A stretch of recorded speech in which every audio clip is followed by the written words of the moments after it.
Stalin transformou a União Soviética em um Estado governado pelo medo. Sob seu comando, a política se tornou repressão e a lealdade se tornou a única forma de sobreviver. A maquinaria do poder não deixou espaço para a dúvida nem para a dissidência. O partido, as instituições e a sociedade foram moldados à força.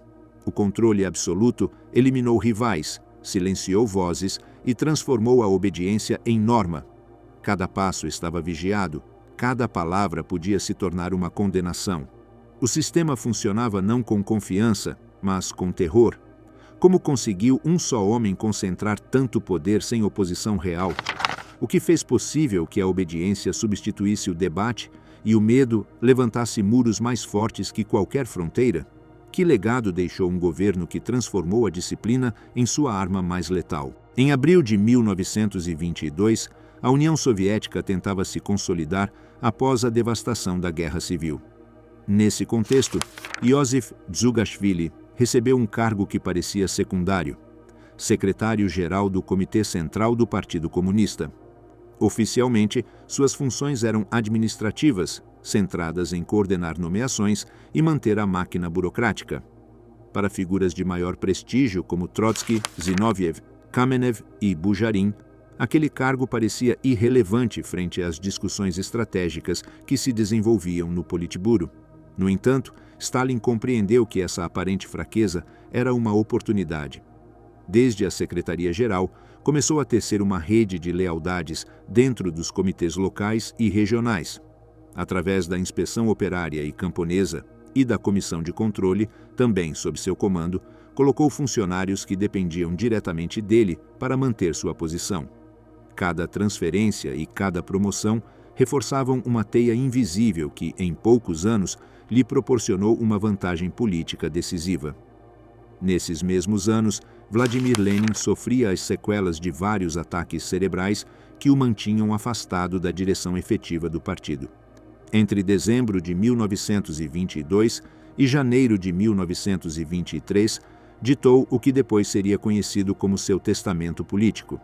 Ali, apontava as fraquezas dos principais dirigentes bolcheviques, mas suas advertências sobre Stalin foram particularmente duras. Descrevia-o como rude e perigoso no exercício do poder e sugeria sua substituição na Secretaria-Geral. Ainda assim, após a morte de Lenin em 21 de janeiro de 1924, esse documento foi cuidadosamente contido. Stalin, aliado naquele momento com Zinoviev e Kamenev, conseguiu impedir sua divulgação pública, argumentando que o fundador do Estado Soviético não havia escrito essas notas em condições de plena lucidez. Dessa maneira, a advertência se diluiu nos círculos internos. Leon Trotsky, com seu prestígio militar e revolucionário, representava o principal obstáculo para a consolidação de Stalin. Tinha sido organizador do Exército Vermelho durante a Guerra Civil e gozava de uma autoridade moral incomparável. Mas carecia de uma estrutura partidária sólida. Suas intervenções oratórias e escritos teóricos contrastavam com a ação paciente de Stalin, que assegurava posições em secretarias regionais, organizações juvenis e comitês de base. A diferença na construção de poder logo se revelou determinante. Em 1923, Trotsky denunciou a crescente burocratização do partido. Essa crítica foi apresentada por Stalin e seus aliados como uma violação da disciplina interna estabelecida no 10º Congresso. Acusaram-no de fracionalismo, ou seja, de dividir o partido em um momento em que a reconstrução nacional exigia coesão. O resultado foi seu isolamento político. 2 anos depois, perdeu seu posto como comissário de guerra e, em 1927, foi expulso do Comitê Central e, posteriormente, do partido. Para 1929, já havia sido deportado para fora da União Soviética, deixando Stalin sem seu rival mais prestigioso. O fim de Trotsky não significou o fim das manobras. A aliança inicial com Zinoviev e Kamenev se fraturou e Stalin buscou novos apoios entre dirigentes como Bukharin, Rykov e Tomsky. Estes defendiam uma linha econômica mais moderada, tolerante com o campesinato e favorável a um desenvolvimento paulatino. Com o apoio deles, Stalin impulsionou a tese do socialismo em um só país, que contrastava com a estratégia trotskista de revolução permanente. Apresentar-se como defensor da estabilidade interna frente a aventuras internacionais lhe deu uma margem de credibilidade entre amplos setores do partido. A trégua com os moderados durou pouco. Por volta de 1928, a crise de abastecimento de grãos e as tensões com o campesinato ofereceram um novo cenário. Stalin acusou Bujarin e seus aliados de favorecerem os kulaks, os camponeses abastados, e de frear a industrialização. A disputa levou à perda de influência de Bujarin, que deixou de controlar Pravda e foi marginalizado dos órgãos de direção. Em poucos anos, as diferentes alianças que Stalin havia tecido se desintegraram uma após outra, mas cada ruptura terminava consolidando ainda mais seu predomínio. O poder não se afirmava apenas no terreno político. Paralelamente, Stalin promoveu um culto à sua figura. As biografias oficiais começaram a magnificar seu papel na Revolução de Outubro e na Guerra Civil, enquanto a imprensa o apresentava como o herdeiro direto de Lenin. Suas intervenções apareciam com frequência nos jornais e nos congressos do partido. Seu nome era citado como garante da continuidade revolucionária. A construção dessa imagem não era apenas propaganda, reforçava a percepção de inevitabilidade em torno de sua liderança. O aparelho repressor desempenhou um papel crescente neste processo. O OGPU, herdeiro da Tcheca, foi utilizado para vigiar dirigentes suspeitos e produzir arquivos que poderiam ser usados para justificar expulsões ou desterros internos. Alguns opositores foram enviados para a Sibéria ou outras regiões afastadas, enquanto outros foram eliminados de maneira seletiva. A interceptação de correspondência tornou-se um recurso habitual para documentar opiniões críticas e usá-las como ferramenta de pressão. Dessa forma, a repressão adquiriu uma função política muito precisa. Não apenas castigava, mas também disciplinava. A manipulação burocrática foi outro dos mecanismos-chave.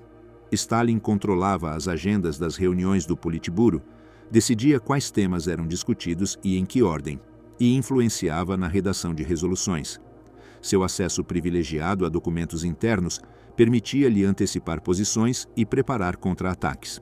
Com essas vantagens, neutralizava seus rivais antes que pudessem organizar uma resistência efetiva. Pouco a pouco, o centralismo democrático transformou-se em um sistema onde a disciplina pesava mais do que o debate. As organizações de base do partido também refletiam essa concentração de poder. Os secretários regionais, designados desde Moscou, replicavam práticas de controle que subordinavam a vida política local à linha marcada pelo centro. Os congressos partidários transformaram-se em cerimônias de adesão, onde se ratificavam decisões já tomadas por um grupo reduzido. A deliberação aberta, própria dos primeiros anos, foi substituída por rituais cuidadosamente orquestrados. Ao final da década, o partido havia mudado sua natureza. O que havia nascido como um instrumento de debate e ação revolucionária se tornou uma estrutura hierárquica, controlada desde o topo e reforçada por um aparato repressivo cada vez mais sofisticado. As purgas internas já não se justificavam como disputas pessoais, mas como defesa do socialismo frente a inimigos internos. O discurso legitimava as expulsões e marginalizações como atos necessários para preservar a unidade. As bases do regime stalinista foram assim estabelecidas. O controle absoluto das nomeações, a utilização do aparelho repressivo, a manipulação da informação interna e a construção de um culto à personalidade criaram um sistema político diferente do imaginado por Lenin. O Estado soviético mantinha sua forma externa, mas seu conteúdo havia mudado de maneira profunda. O cenário estava preparado para políticas que, na década seguinte, atingiriam uma dimensão total, apoiadas em uma máquina que já havia demonstrado sua eficácia na eliminação de resistências internas. Em 1929, uma vez consolidado seu controle sobre o partido, Stalin empreendeu uma transformação que alterou de maneira irreversível a vida no campo soviético. A política oficial ordenava agrupar as terras em fazendas coletivas, conhecidas como kolkhozes, e em explorações estatais, os sovkhozes. A justificativa era industrializar o país com rapidez, utilizando a exportação de grãos como fonte principal de divisas. Os discursos apresentavam esta medida como a eliminação definitiva das estruturas capitalistas rurais, mas, na prática, significou um processo coercitivo de grande envergadura. O primeiro passo foi a chamada desculaquização. Desde o início de 1930, brigadas do partido e do OGPU classificaram milhões de camponeses como inimigos de classe.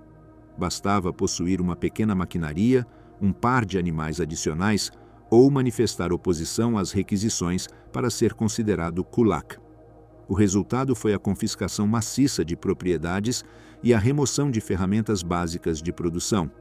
Centenas de milhares de famílias foram deportadas para regiões remotas da Sibéria, Ásia Central ou zonas árticas.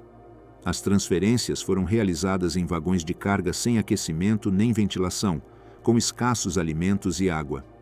As viagens duravam semanas e a mortalidade durante o trajeto era alta, em especial entre idosos, doentes e crianças. Seus corpos costumavam ser retirados em estações intermediárias ou jogados ao lado dos trilhos. Os camponeses que permaneceram nas suas aldeias enfrentaram a confiscação direta de animais e grãos. Diante da perspectiva de perder tudo, muitos optaram por sacrificar seus bovinos e cavalos para evitar que caíssem nas mãos do Estado. Entre 1928 e 1933, o número de cabeças de gado bovino reduziu-se a quase metade, o que provocou uma queda dramática na produção de carne e leite, bem como na disponibilidade de força de tração animal para o cultivo. A agricultura ficou enfraquecida na sua base material antes que as novas fazendas coletivas pudessem ser organizadas. O governo manteve quotas de entrega obrigatórias que superavam a capacidade real de produção. Brigadas de requisição, acompanhadas por vezes por unidades do Exército Vermelho, percorriam aldeias em busca de reservas ocultas. As inspeções incluíam a escavação de pátios, a abertura de celeiros e a revisão de pisos de madeira. Aqueles apanhados escondendo alimentos sofriam prisões imediatas, deportações ou castigos físicos. Em agosto de 1932, foi promulgada a chamada Lei das Cinco Espigas, que punia com longas penas em campos de trabalho e até mesmo com a pena de morte aqueles que colhessem pequenas quantidades de grãos nos campos coletivos. Nos primeiros meses após a sua aprovação, ditaram-se dezenas de milhares de sentenças. As consequências foram devastadoras. Entre 1930 e 1933, ocorreu uma fome de grande magnitude. Na Ucrânia, as estimativas demográficas colocam o número de vítimas entre vários milhões, e no conjunto do país, calcula-se um total de entre 6 e 8 milhões de mortes.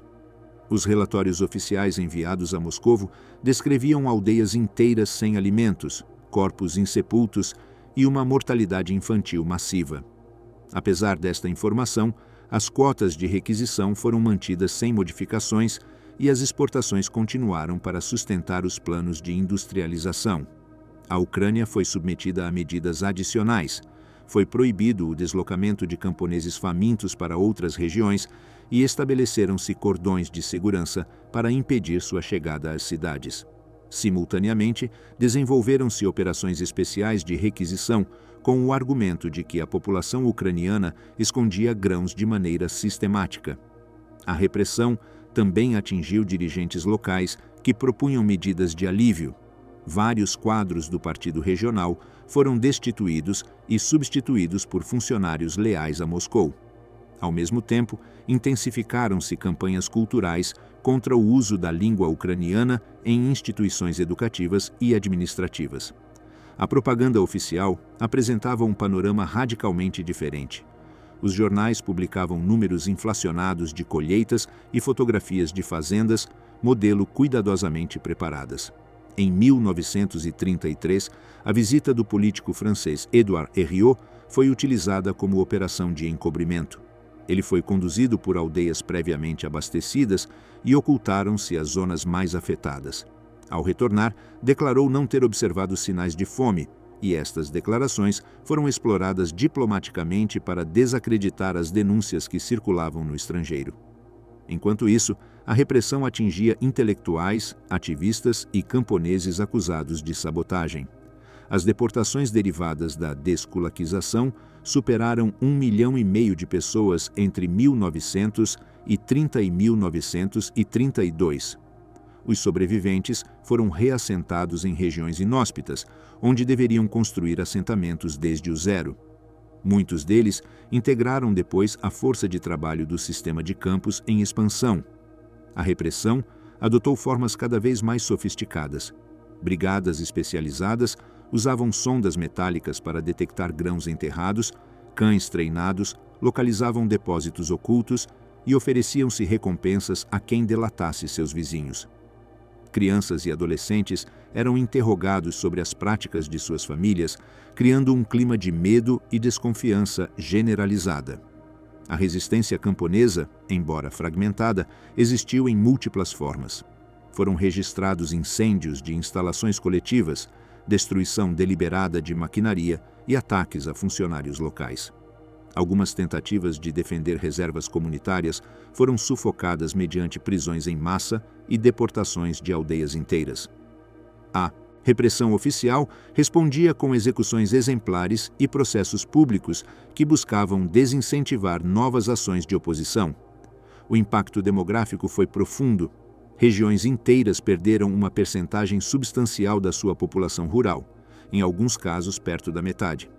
Numerosos vilarejos desapareceram completamente e a natalidade diminuiu de forma abrupta durante anos. Os arquivos revelam que as consequências não se limitaram às mortes diretas, mas incluíram também a dispersão de famílias e a redução duradoura do crescimento populacional. No final de 1934, mais de 90% das terras cultiváveis estava sob controle de fazendas coletivas ou estatais. A resistência camponesa havia sido neutralizada a um custo humano e econômico enorme. O sistema resultante transformou os camponeses em trabalhadores sujeitos a planos de produção impostos desde Moscou, com a prioridade de cumprir cotas antes de abastecer as comunidades locais. Os relatórios internos enviados ao governo central relatavam o colapso econômico de regiões inteiras, mas as diretrizes oficiais não foram modificadas. A coletivização continuou como parte integrante da estratégia de industrialização, apesar das consequências visíveis na população. A fome e a violência não significaram o abandono desta política, mas sim a sua consolidação através de métodos mais rígidos. Os camponeses já não eram proprietários da terra, mas engrenagens de um sistema produtivo controlado de cima para baixo. Naqueles anos, a agricultura soviética deixou de ser uma atividade comunitária para se tornar um instrumento subordinado aos planos estatais de transformação acelerada.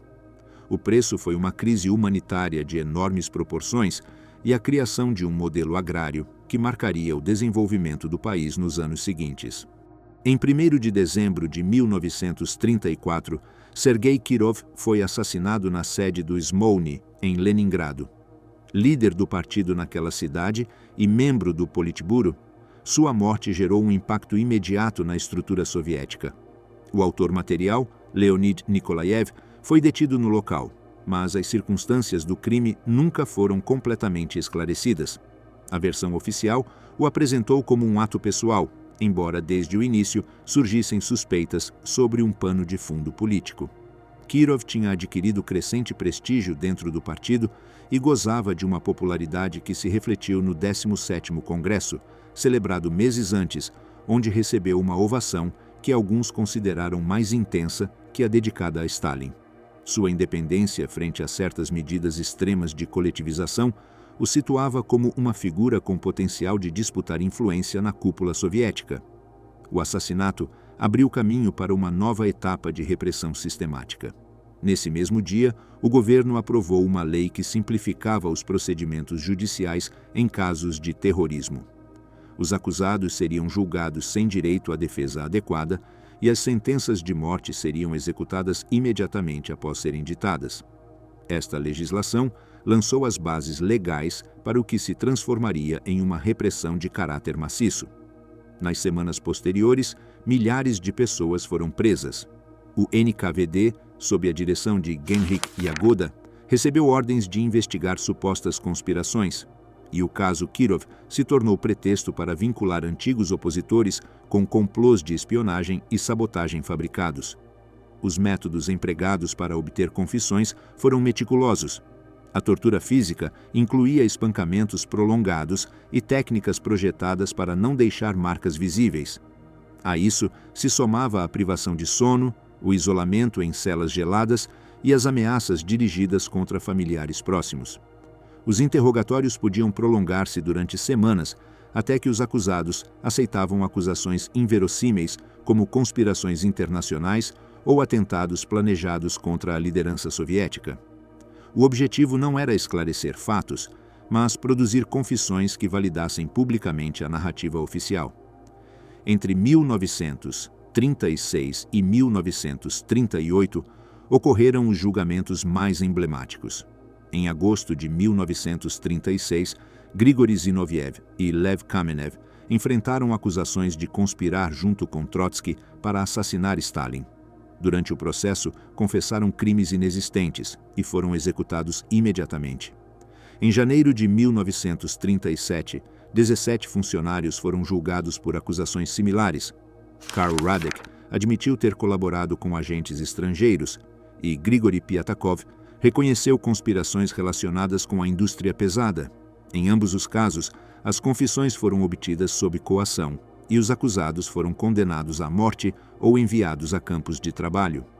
O julgamento mais significativo ocorreu em março de 1938, quando Nikolai Bujarin e Alexei Rykov foram processados junto a outros 18 dirigentes. Bujarin, reconhecido como um dos principais teóricos do partido, foi acusado de liderar uma organização clandestina que buscava restaurar o capitalismo. As confissões obtidas sob pressão selaram o seu destino e o de seus companheiros, que foram executados após a sentença. O Exército Vermelho foi objeto de uma purga sem precedentes.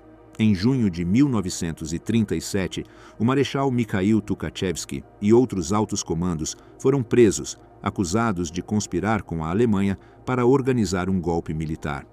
O julgamento ocorreu em segredo e concluiu-se em questão de horas com a execução dos acusados.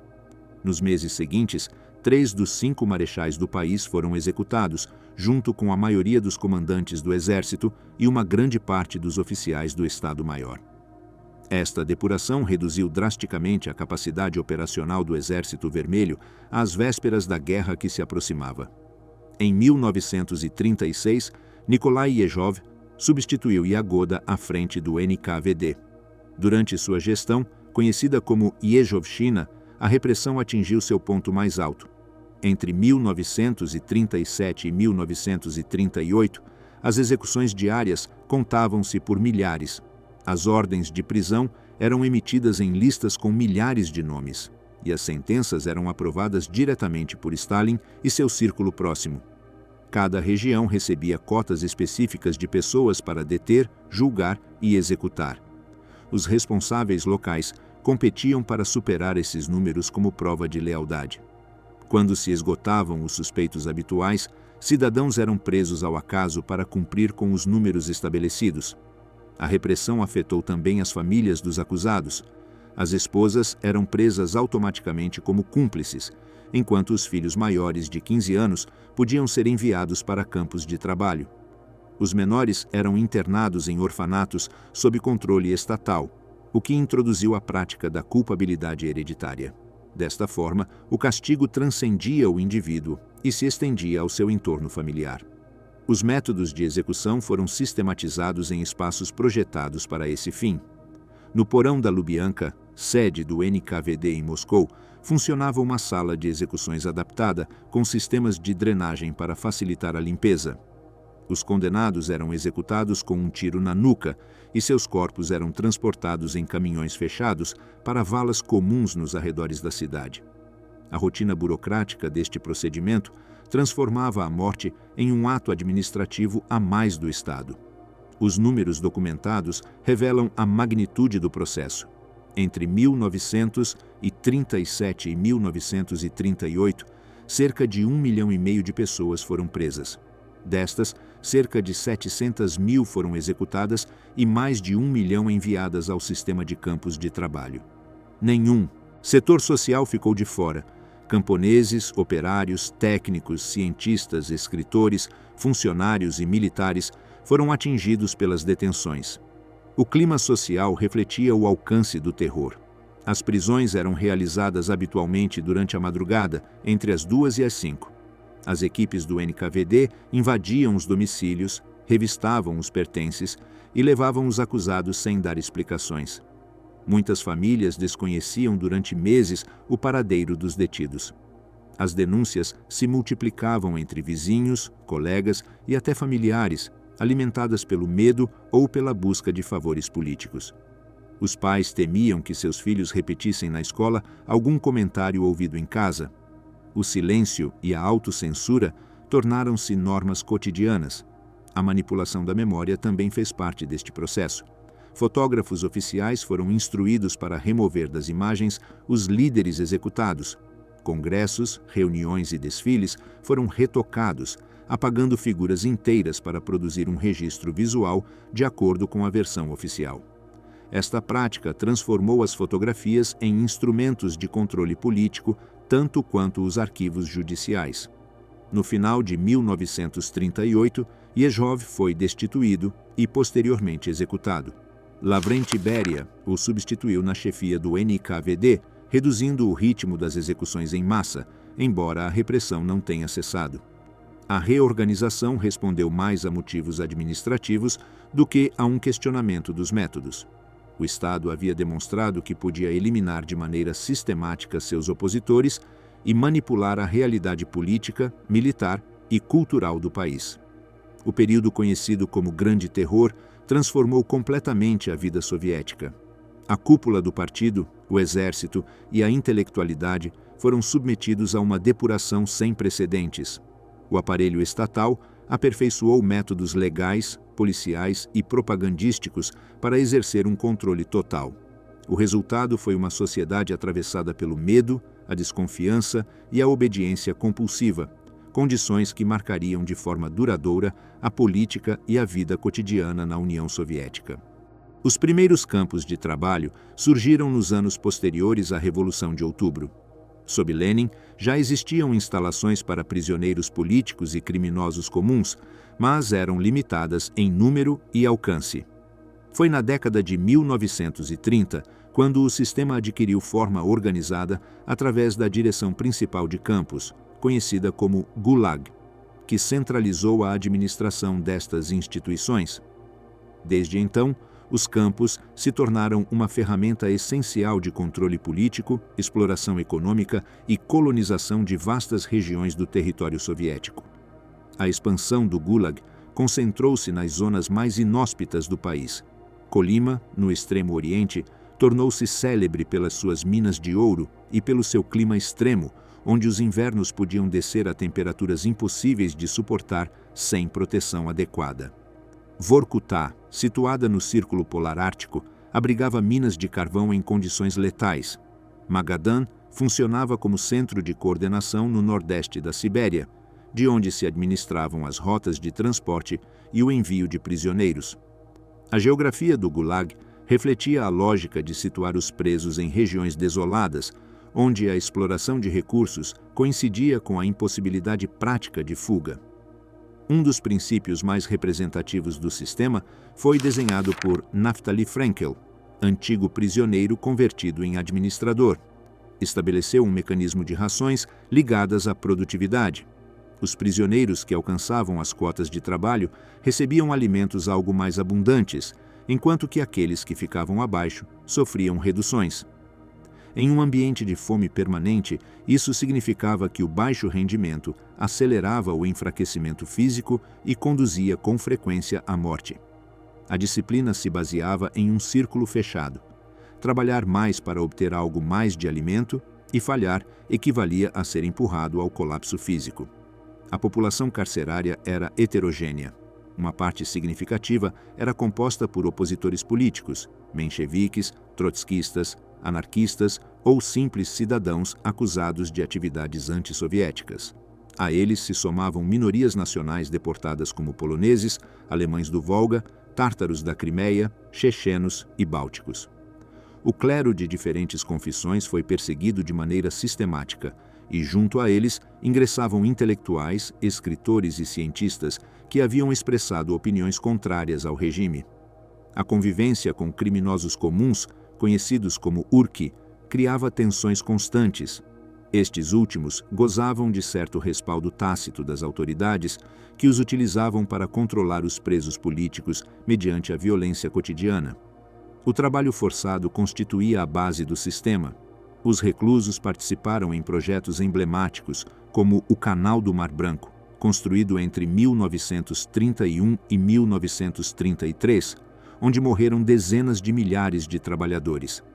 Apesar das perdas humanas, a obra resultou de pouca utilidade prática, pois suas dimensões eram insuficientes para a navegação de barcos de grande calado. Em Kolyma, os prisioneiros trabalhavam nas minas de ouro com ferramentas rudimentares, suportando jornadas intermináveis sob temperaturas extremas. A exploração laboral, mais do que orientada para a eficiência econômica, respondia à lógica de obter benefícios imediatos à custa da vida dos reclusos. As condições de vida eram deliberadamente severas. A alimentação se baseava em pão de baixa qualidade, sopas aguadas e pequenas porções de cereais. A desnutrição provocava doenças como escorbuto, disenteria e tuberculose.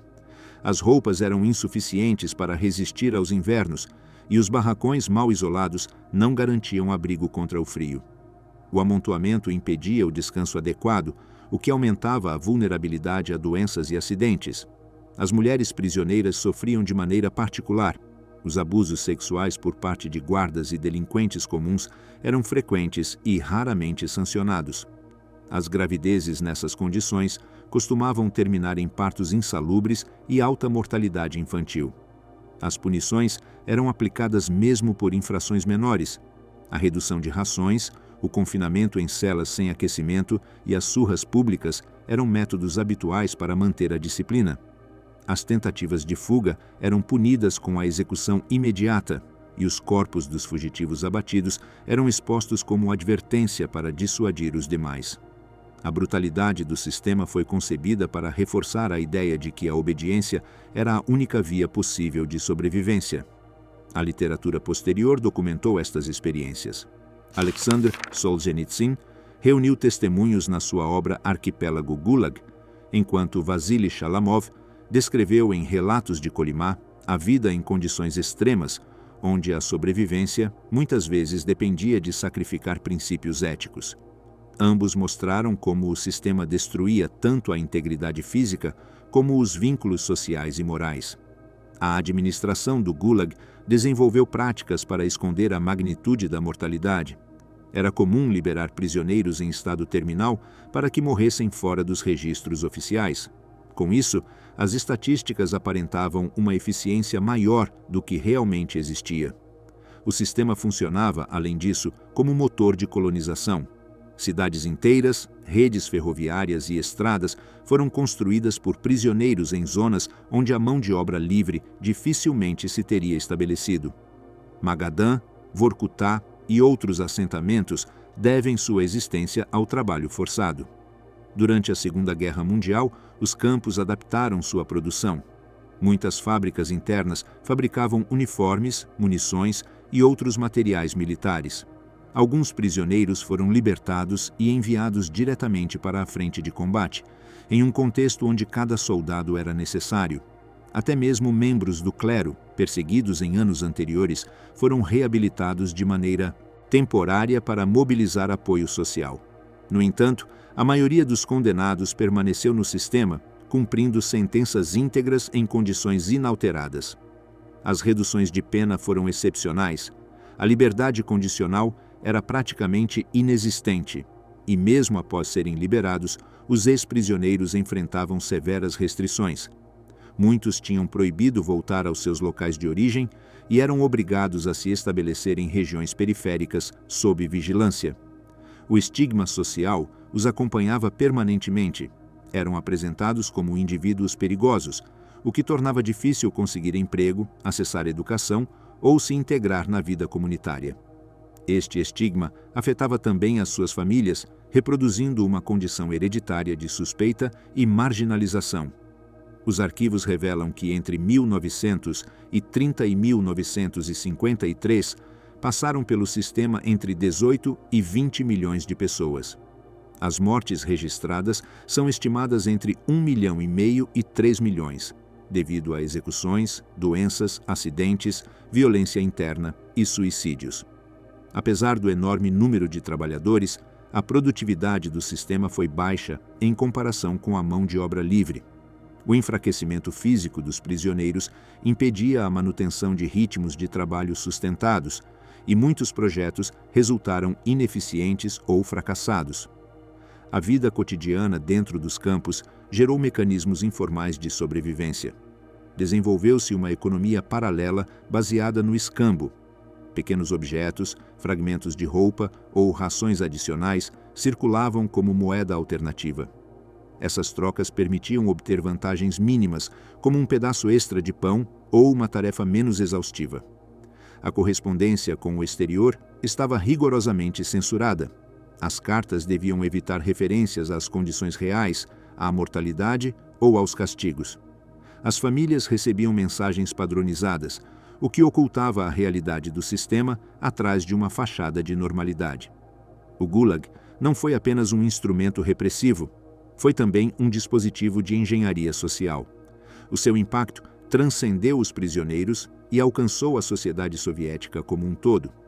A ameaça de terminar num campo de trabalho funcionava como um lembrete permanente dos limites impostos pelo Estado. A magnitude do sistema transformou o medo do Gulag num fator cotidiano de disciplina social, presente para além dos muros e arames farpados que o conformavam.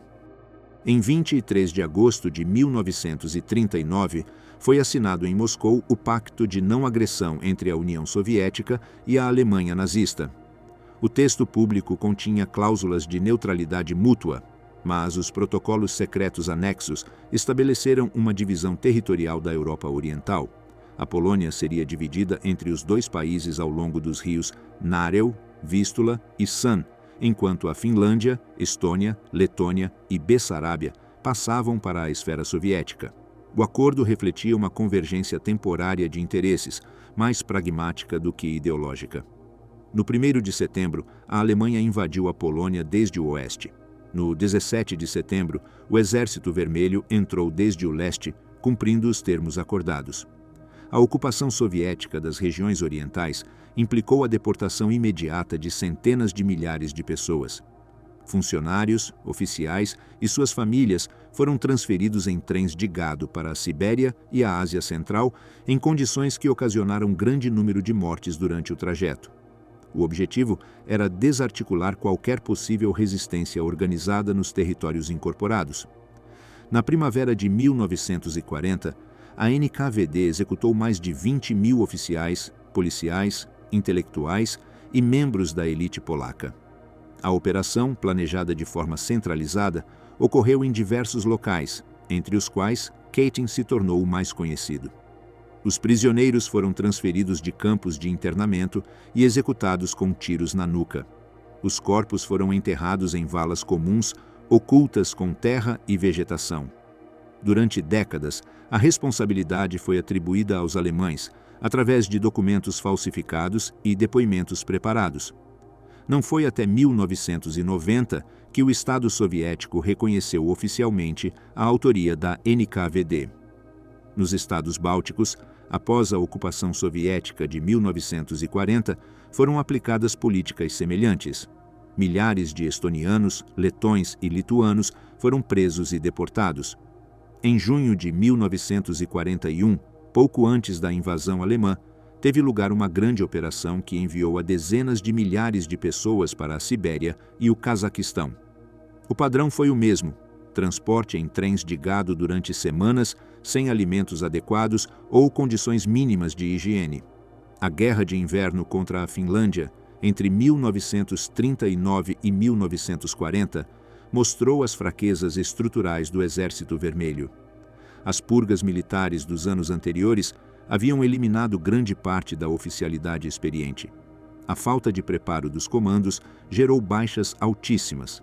Apesar da superioridade numérica, os soviéticos não conseguiram uma vitória rápida e pagaram um preço muito elevado frente a um adversário menor em tamanho, mas com estratégias eficazes de defesa.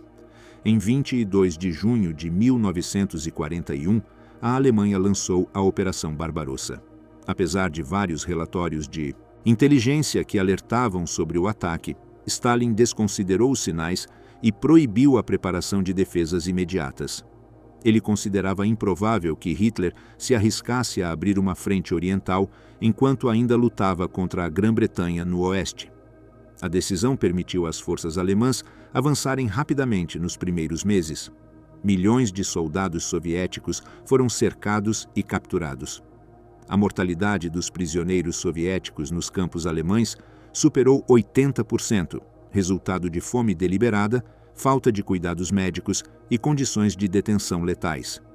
O regime respondeu com medidas extremas de disciplina.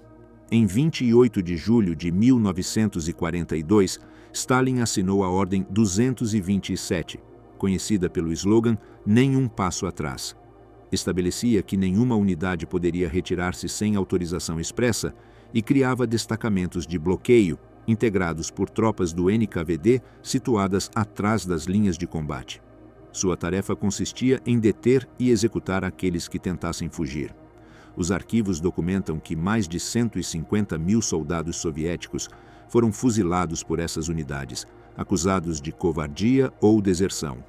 A Batalha de Stalingrado, travada entre agosto de 1942 e fevereiro de 1943, foi um dos confrontos mais destrutivos da guerra. A cidade ficou devastada após meses de combates casa por casa.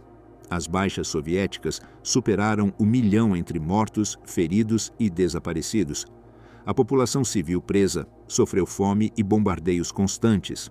A vitória soviética foi apresentada como um triunfo absoluto da liderança de Stalin e utilizada na propaganda como símbolo de resistência nacional.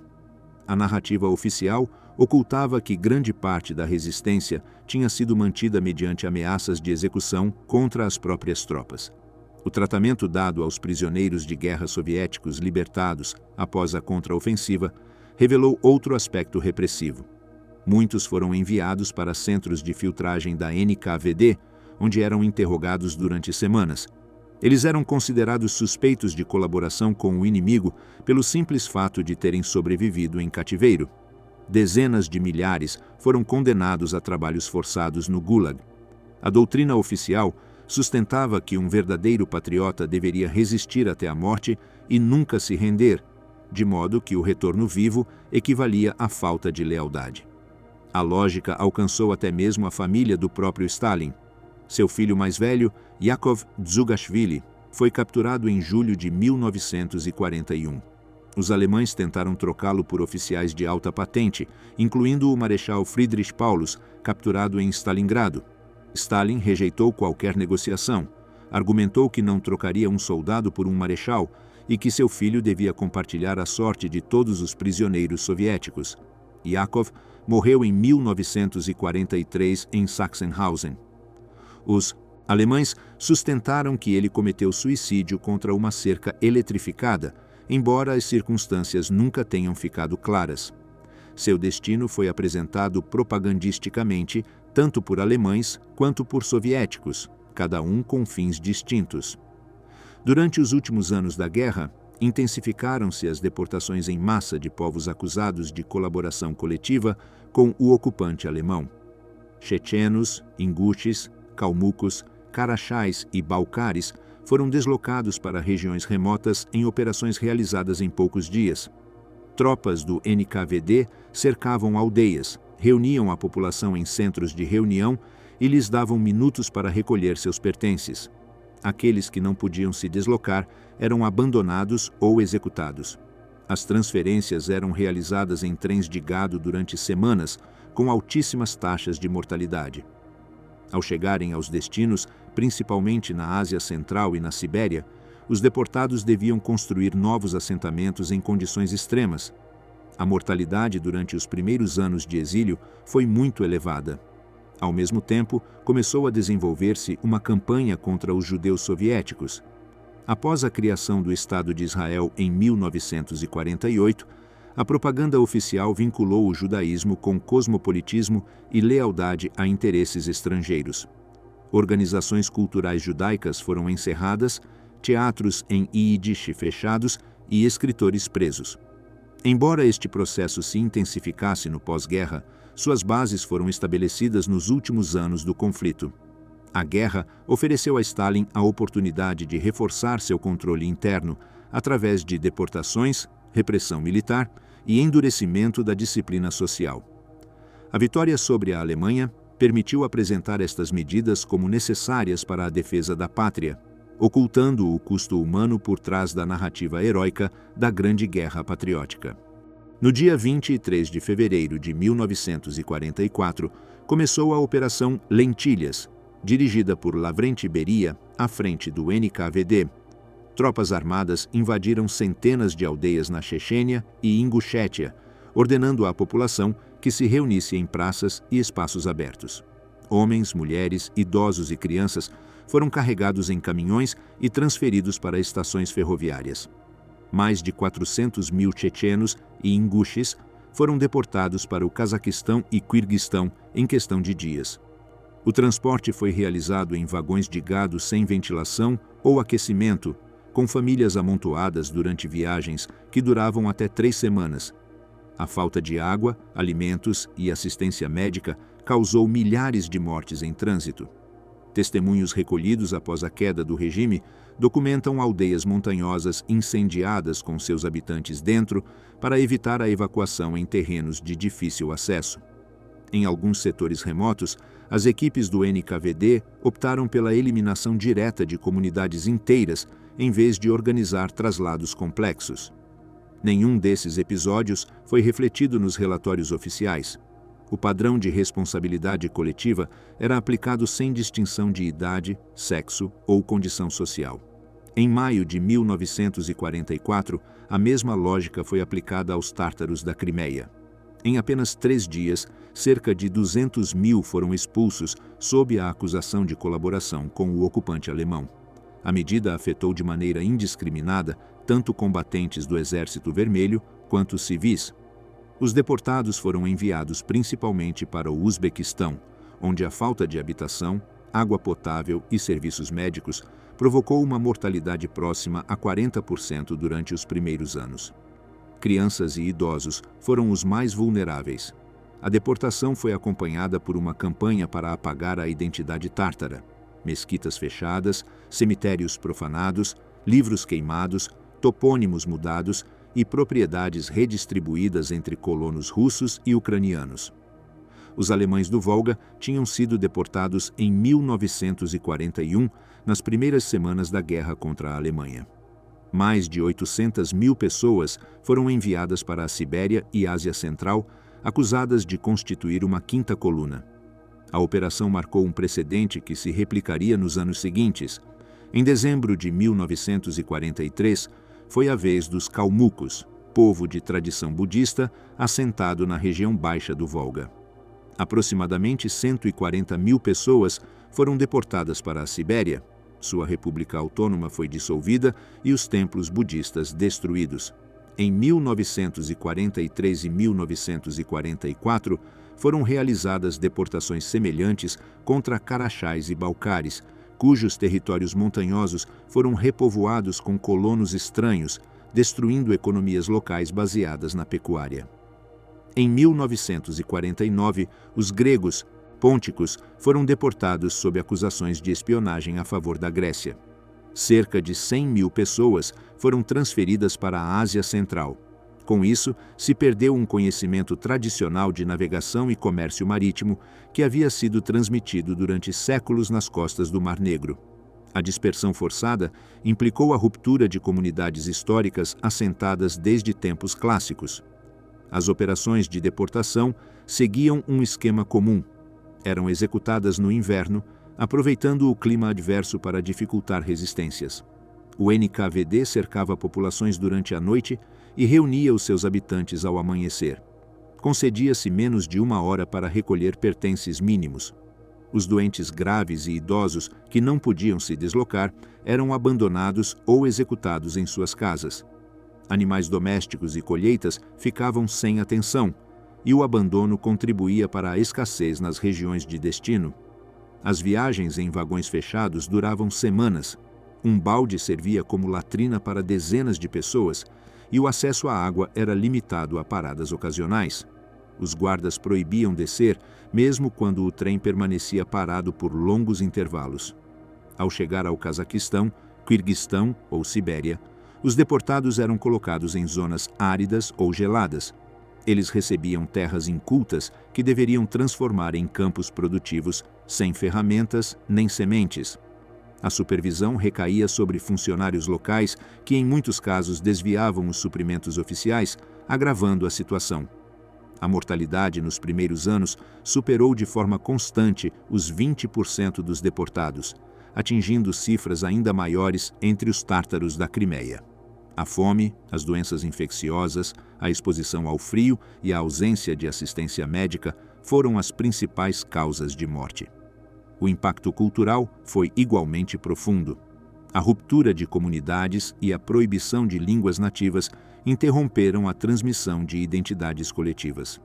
As crianças cresceram em ambientes onde se falava exclusivamente russo e perderam o conhecimento de suas línguas maternas. As práticas religiosas foram proibidas ou severamente restringidas, e a dispersão territorial impediu a preservação de tradições ancestrais.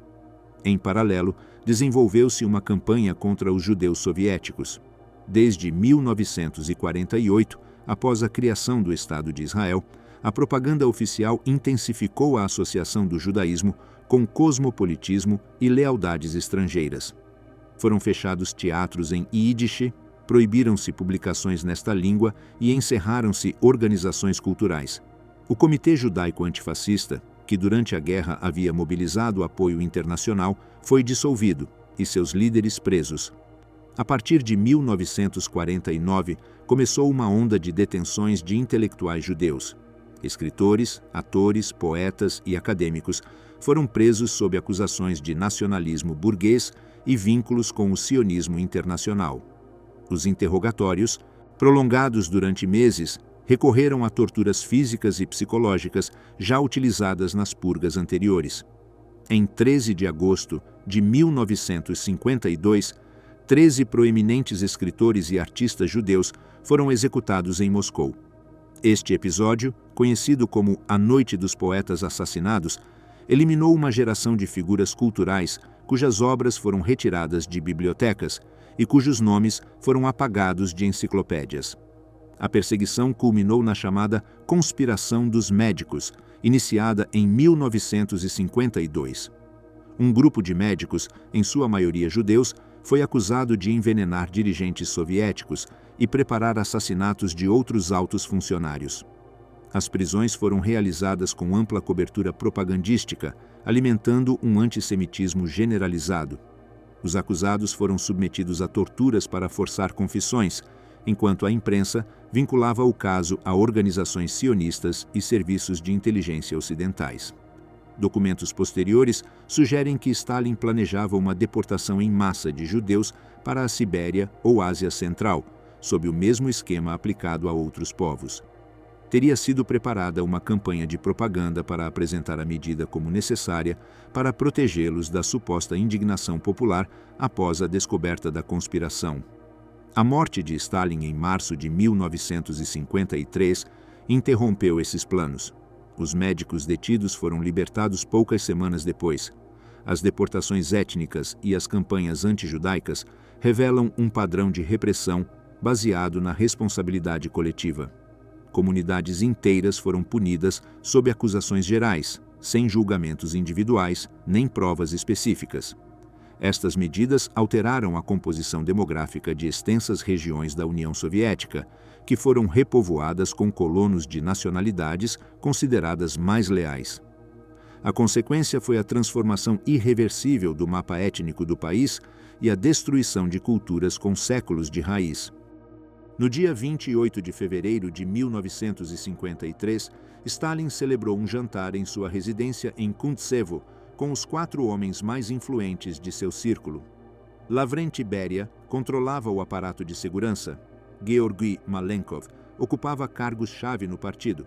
Nikita Khrushchev dirigia a organização em Moscou e Nikolai Bulganin era ministro da Defesa. A reunião prolongou-se até a madrugada do 1º de março, em um ambiente de tensão encoberto pela formalidade. Os testemunhos posteriores coincidiram em descrever um encontro marcado pelo álcool, pela alternância de gestos de familiaridade com episódios de irritação e pelo alívio dos convidados ao concluir a noite. Ao longo do dia seguinte, Stalin permaneceu em seus aposentos privados. Os guardas pessoais, habituados a esperar instruções, não se atreveram a interrompê-lo, apesar de sua prolongada ausência. O medo de agir sem ordens explícitas pesou mais que a preocupação com sua saúde. Depois de mais de 12 horas, já à noite, finalmente verificaram o quarto e o encontraram desmaiado no chão de seu escritório, inconsciente após sofrer uma hemorragia cerebral maciça. Jazia paralisado, com dificuldades para se comunicar, tentando mover uma mão e seguir com o olhar aqueles que o rodeavam. Durante horas críticas, não recebeu atenção médica especializada. A recente perseguição contra os médicos soviéticos havia dizimado o corpo profissional e semeado desconfiança entre os sobreviventes. Os facultativos disponíveis hesitavam em atender ao dirigente, temendo ser acusados de negligência. Quando finalmente chegou uma equipe, o diagnóstico confirmou uma hemorragia extensa que afetava funções vitais. Os dias seguintes se desenvolveram entre episódios de respiração irregular, perda de consciência e gestos frustrados de comunicação. A morte foi registrada oficialmente às 21h50 do 5 de março de 1953. O anúncio público foi adiado para que a cúpula organizasse a transição política e preparasse as medidas de controle. A reação popular foi diversa. Em cidades onde o culto à figura de Stalin tinha sido mais intenso, multidões expressaram luto espontâneo. Em territórios castigados por deportações, a notícia foi recebida com alívio silencioso, impossível de manifestar abertamente. O funeral foi organizado como demonstração de unidade. O corpo foi exposto na Casa dos Sindicatos e, no dia 9 de março, transferido para o mausoléu da Praça Vermelha. Milhares acudiram a Moscou em longas filas, mas a falta de organização provocou avalanches que deixaram centenas de mortos por esmagamento, fatos omitidos na imprensa oficial. Nos primeiros anos após seu falecimento, o culto continuou. Monumentos, retratos e cerimônias o apresentavam como arquiteto do socialismo e vencedor do fascismo. No entanto, a liderança iniciou de forma discreta um processo de revisão. Gradualmente, reduziram-se as referências à sua infalibilidade e um discurso diferente começou a emergir. Em fevereiro de 1956, durante o 20º Congresso do Partido, Nikita Khrushchev fez um relatório reservado no qual denunciou os crimes cometidos sob o stalinismo: expurgos, execuções em massa, repressão contra quadros do partido e a instauração de um culto à personalidade incompatível com os princípios proclamados. O discurso não foi publicado na imprensa, mas circulou entre dirigentes e chegou ao exterior. Pela primeira vez, um líder soviético reconhecia oficialmente a magnitude da repressão. As cifras de vítimas do stalinismo foram objeto de estimativas variadas. A maioria dos estudos acadêmicos situa as mortes diretas entre 15 e 20 milhões, resultado de execuções, fomes provocadas, deportações e mortalidade nos campos de trabalho. Milhões adicionais sofreram encarceramento, exílio interno ou perseguição política. O impacto demográfico foi visível em regiões inteiras. A Ucrânia perdeu grande parte de sua população rural durante a fome dos anos 30. Povos do Cáucaso e da Ásia Central viram suas comunidades reduzidas após as deportações, e a intelectualidade foi dizimada pelas purgas dos anos 30. As consequências não se limitaram aos números de mortalidade. Gerações cresceram em um ambiente de desconfiança, autocensura e medo da denúncia. A delação tornou-se uma ferramenta de sobrevivência e destruiu laços familiares e comunitários. O silêncio sobre experiências traumáticas foi transmitido de pais para filhos como uma forma de proteção. Ao mesmo tempo, a repressão alterou estruturas culturais. Comunidades inteiras perderam línguas, tradições e memória coletiva. A abertura parcial de arquivos após a dissolução da União Soviética revelou a burocratização do terror.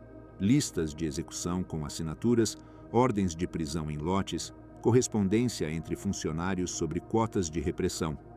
Documentos que mostraram que não se tratava de excessos isolados, mas de políticas deliberadas. A evidência confirmou que o sistema se sustentava em decisões centralizadas e mecanismos administrativos que davam aparência de legalidade a práticas de extermínio. O debate historiográfico posterior abordou a natureza do regime. Alguns interpretaram-no como ditadura pessoal sustentada no controle absoluto de um indivíduo sobre o aparelho estatal. Outros analisaram-no como produto de estruturas institucionais que operavam com lógica própria, além da personalidade do dirigente. A discussão incluiu o papel da ideologia, utilizada para justificar a violência como meio necessário para a construção do socialismo, e a defesa frente a inimigos internos e externos. Esta narrativa legitimou a participação de funcionários em todos os níveis que executavam políticas repressivas apresentadas como dever revolucionário.